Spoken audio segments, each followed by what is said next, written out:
Hello everyone, welcome in. We're actually pretty quick on it for once with this video. Gary Mitchell has done yet another interview, and for once he's actually asked the hard questions. No offense to the other interviewers who have had Gary Mitchell on, but they kind of just throw him the softball questions and let him pontificate and go off into la la land, in my opinion, and they don't press him on the facts. So this interviewer actually does pretty well, asking harder hitting questions than I'm used to seeing. We're going to start here with a different attorney commenting on this case, and then we will get into Gary's part. So let's do it here. And now the prosecutor is appealing the judge's ruling to New Mexico's Supreme Court. Here's Santa Fe defense attorney John Day on the dispute. This is the prosecution's effort to salvage their case. If they're not successful, it's a very difficult case to take to trial because the attorney for the defendant, who's actually an incredibly well-regarded old school criminal defense attorney here in New Mexico, a guy named Gary Mitchell. He goes to trial wearing basically cowboy jackets, cowboy shirts, cowboy boots, and he's a old-time good old boy country lawyer, and he's incredibly successful and incredibly skilled. What he's done is he convinced the district judge to exclude basically every piece of evidence that was obtained from the girl the moment she went into the hospital on the grounds of doctor-patient privilege. The defendant's lawyer argued successfully that everything that she did once she crossed the threshold of the hospital should be privileged because she was there seeking medical treatment. New Mexico, like a lot of jurisdictions, has a very strong physician-patient privilege law. There's a lot of background, a lot of case law upholding that. And so what the defense lawyer Gary Mitchell has done is successfully argued that everything should be suppressed from the moment this teenage girl entered the hospital until the moment she left. And if the prosecution can't get the Supreme Court to overturn that, their case has been gutted for the most part. Day says the prosecution may have a point with their arguments. The prosecution's argument, they do have some pretty fair arguments to make here. For example, they're claiming that the privilege was waived, the doctor-patient privilege was waived because a lot of the statements that the defendant made were in the presence of her mother in the hospital. Normally, the privilege applies only if it's, the doctor and the patient, the nurse and the patient, or other type of privileges, lawyer-client privilege, therapist-client patient privilege. There's even, of course, there's the clergy privilege as well. And normally those only apply if it's the two parties to the privilege who are in the conversation. So it's going to be up to the state Supreme Court to say, well, if the girl's mother was in the room, does that extinguish the privilege, or are there exceptions when she's seeking medical treatment? So it's going to be a very interesting argument at the Supreme Court, especially if they do allow oral argument. I would like to be in the audience for this one. Ultimately, the New Mexico Supreme Court will have the final say.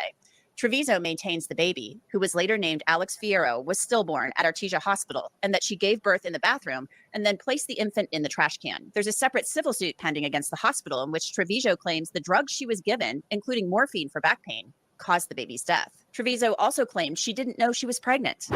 I cover some really terribly sad and difficult. So, of course, it is very disheartening to hear him say that it would be gutted if they were to lose all this evidence. Now, I do think that it is worth going through the evidence bit by bit.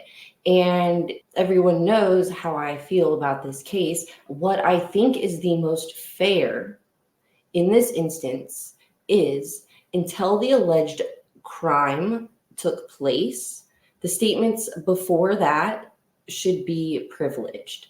And the statements after that should not be privileged because now everyone should be potential witnesses to an alleged crime. I hope that makes sense for everyone. Before Alexee going into the bathroom, privileged. After Alexee coming out of the bathroom, not privileged. Why? Because an alleged crime has happened on the hospital premises, and they are required to report about that alleged crime, even if it is one of their patients, and they are allowed to give information regarding that crime. Now, the privilege also would not extend to statements that could possibly be made in furtherance of a crime. After the baby is placed in the trash and Alexee leaves the bathroom, she makes statements to her mother and medical staff that could be relevant to the crime. I do think that the Supreme Court will exclude information from before the bathroom and allow information after the bathroom.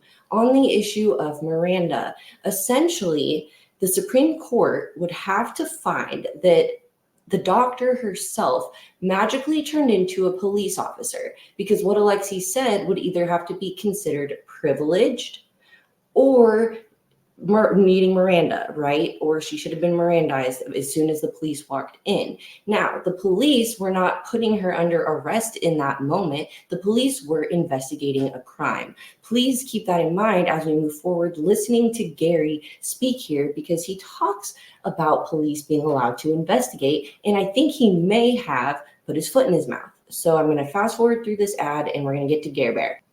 And Gary Mitchell represents Alexee Trevizo in this case. Gary, you won a pretty big motion on this. Now the prosecution is appealing the judge's ruling. So tell us where things sit right now. It looks like you're feeling pretty comfortable and pretty confident that this case, at least the state's case, is falling apart.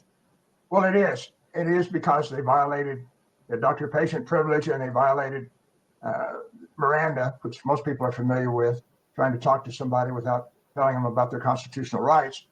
And the judge ruled that certain statements would not be admissible and certain evidence would not be admissible.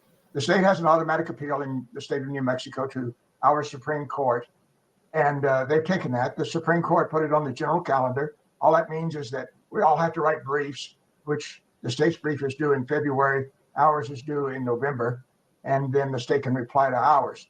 So I expect the court before Christmas will have all the briefing and then can reach a decision. But it's So this is amazing news. The Supreme Court is taking this up.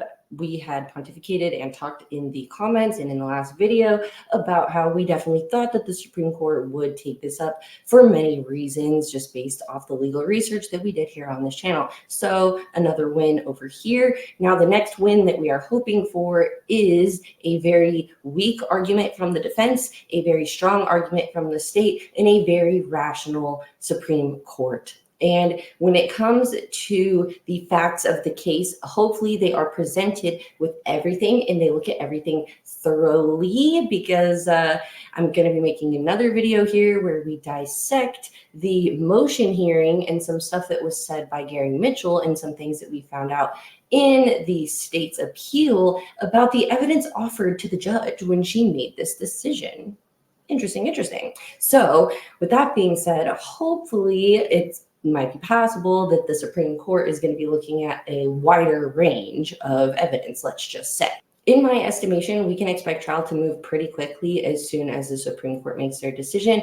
They will have a little bit of time to get the final stuff ready for trial, and then we will be going to trial. It's a huge case because it affects women's rights so much. Hold on real quick. I know that was super fast. We can rewind it back if you need. He just said it's a huge case because it affects women's rights. It affects women's rights so much because what? New Mexico is a blue state. Okay. We're bordered by Texas for a lot of our border, and Arizona, where women haven't been treated as equally as they're treated in New Mexico. Okay. So this issue really centers around whether or not we're going to start letting police officers and law enforcement and the government talk to doctors about women's reproductive issues. Hold the phone. So I made a statement recently when I saw the new attorney that had been added to the Trevizo case, who has ties to a organization or whatever called Pregnancy Justice. Pregnancy Justice does work with women who have criminalized pregnancies. Let's just put it that way for right now. I had speculated, and if I can find it, I'll throw the Reddit post up here, that this was going to be turned into a my body, my choice type of argument due to this new attorney being added. Now, do I think that is a fair thing to do with this case?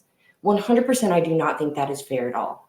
100% it is not fair to politicize this case. That is not cool to do to either side of that political argument. I'm just going to say that right now. That's my opinion, but I don't think that's fair at all. Because you know what no one's arguing on either side of that is to put babies in trash bags.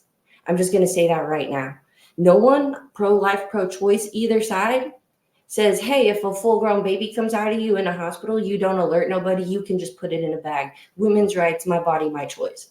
Is that the argument we're making? Because you, sir, might be about to piss off the whole women's rights movement with this, because I highly doubt that actual women's rights activists think that this was appropriate behavior. Anyways, he's trying to make this a political issue when that's not an argument to the Supreme Court about your case.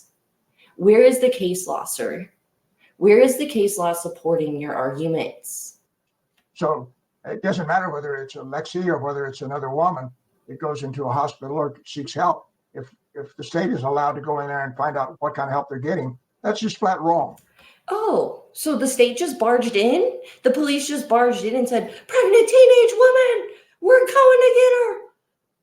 Because that's not how it looks to us. It looks like they had to ring a ding ding 911. We got a dead baby in the trash and it looks like a crime.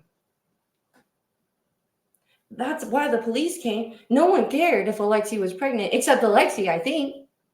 No one gave two shits that she was 19 and pregnant. No one cared. They would have took care of that baby. Legally, they would have had to if Alexee surrendered it properly. And it's a huge issue. I expect we're going to have some other people, amici, as we call them, or amicus briefs, written by other groups representing policy issues, especially Pregnancy Justice, Amber Fairberg, his new attorney that's on the case.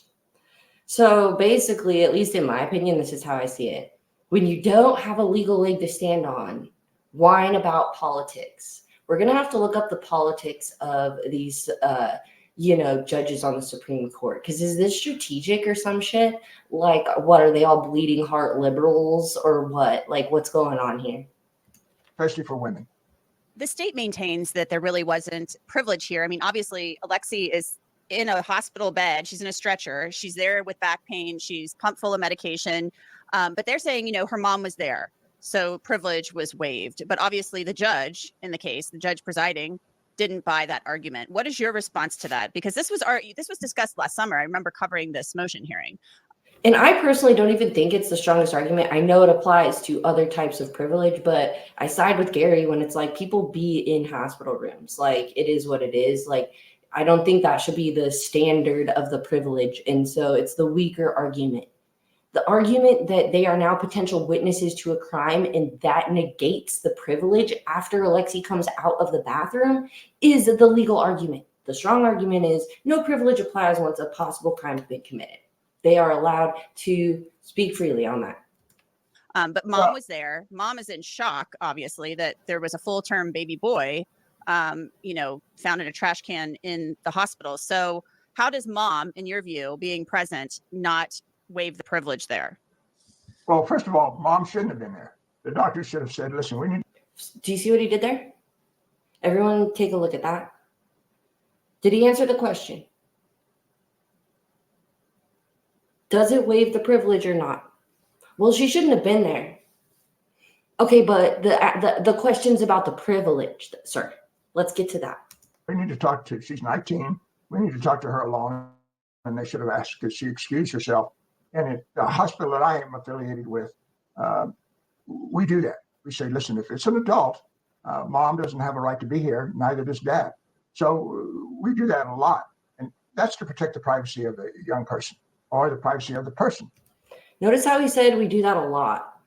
Well, in which cases do you make that judgment at your hospital, Mr. Gary Mitchell?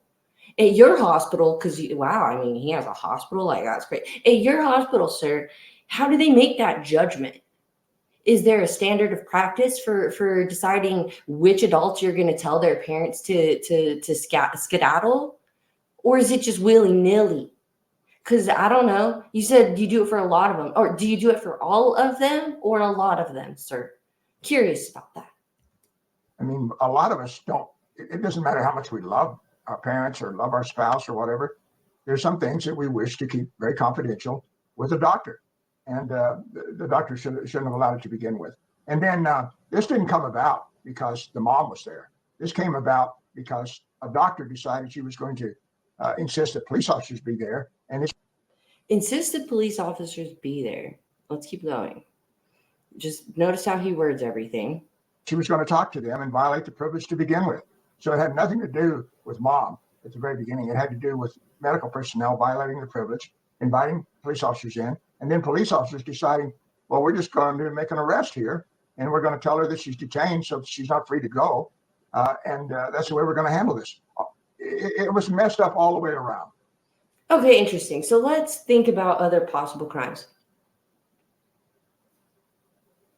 You see, someone who clearly doesn't look like they're in great ways in life, probably a drug addict, in the building that just had a silent alarm go off, and the broken window that you see they obviously entered through, and they have a bunch of merchandise put into their car, ready to go and running, or they have stuff shoved in their pockets. Is that enough to detain that person? To arrest that person? It is possible. Now, actually, what the police did was begin their investigation and detain her because there was enough probable cause that a crime had been committed. They didn't know what crime. Can't tell how the baby died, but they know she put it in the trash and it looked like it had been alive at some point. Putting a body in the trash is probable cause. Now, they didn't arrest her for quite a while. They let her go get her help. And then she got arrested after the autopsy came back as homicide. The reason why she was arrested for first-degree murder. So, just a side note to that, the baby, according to the autopsy, took breaths in the bag. It seems as though the defense wants you to believe that the baby only magically breathed once put in the bag. Wouldn't that be convenient? Let's keep going. It really was. Gary, I do find it curious, though, because, as a physician, they are mandatory reporters. They would, if a baby is found in the trash can in the bathroom of the hospital, they would be required to call the police, wouldn't they? You're treating a patient and then she goes to their bathroom. It's a horrible thing. The baby is born. Lexee says the baby was stillborn. The state is arguing that the baby was not, and then the baby's found in the trash can. They are required to call the police. So in your view, how should that have been handled? They should have just called the police but then not brought the body cameras in. I don't know. Where's the line there? Oh, I can handle that real easy. It's a real easy investigation.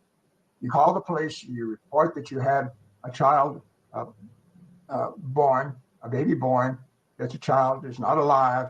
And okay, pause him here because this is it's going to get interesting, but let's just take bit by bit everything he's saying as to how this investigation should have gone down in old Gare Bear's opinion. So they find the baby. Ring a ding ding. It's all good to call 911 according to old Gare Bear. That's fine. He says now the police can do what? Start an investigation. Let's see. If the police choose to investigate, they can, but that there are certain privileges that you have with the patient. Okay. Question for old Gare Bear then. So the police can start an investigation. What does that mean? Does that mean asking the hospital staff, do you have any idea who this could be? Has anything else suspicious happened?